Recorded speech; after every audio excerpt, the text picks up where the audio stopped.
Hike the right hip to turn right. Turn your legs. When we're on the flats, it's very subtle. It's such a delicate, subtle movement. Gets a little steeper, it's gonna be a little bit more of a hip hike, okay? Hip hike, and let's find the cuff of the boot. So go ahead and hike up the hip. Now get to the cuff of the boot, and you feel that pinky toe. That's the start of our new turn, okay? Did it help you understand kind of when you transfer from one turn to the next? Absolutely. It did? Yes. Okay, show me the movement. Show me the movement that you did.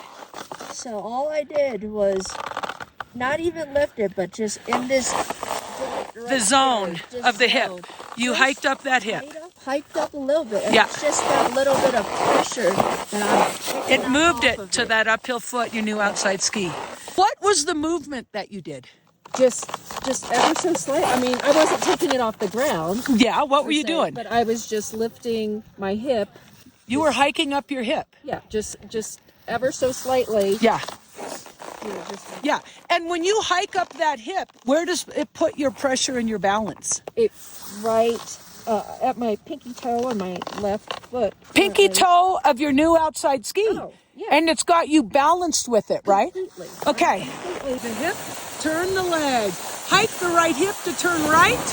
Turn your legs. Let's see you hike up the hip.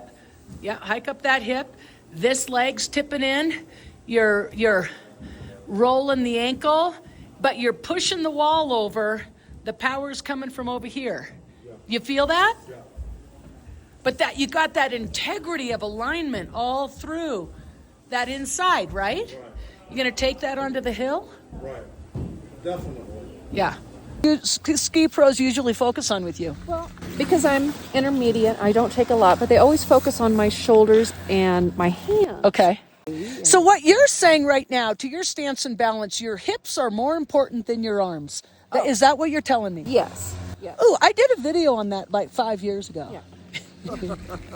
No, I love hearing you say that. From your experience, the hip positioning and hip movement is more of a help for you than exact arm placement. Then we can get into arm stuff.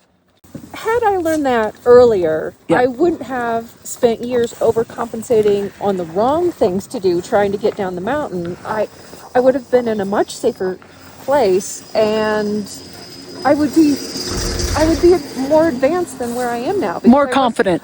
More confident, but I wasn't making strides forward because I still kept stumbling over minor issues that I didn't even realize what they were. So what you're saying to other ski instructors out there is, gosh darn it, teach this earlier to your clients. Yes. Yes. Definitely. All right, here's the thing. I wasn't sure what level we could introduce this with the hips. And I'm convinced. I'm going to take this to the beginner level because I think it's going to make a difference. Don't you think? For you, it helped your turn shape, your balance through the turn. I have been working on how to weight and unweight my skis forever. Sometimes I get it, sometimes I'm confused. But this exercise we've done of just learning to simply lift the hip has just made a huge difference for me. And in your mind, it was simple. It was very simple. It's fundamental. Everybody should be learning this. Thank you. You're welcome. I didn't even pay him to say that. In fact, he's paying me to say that.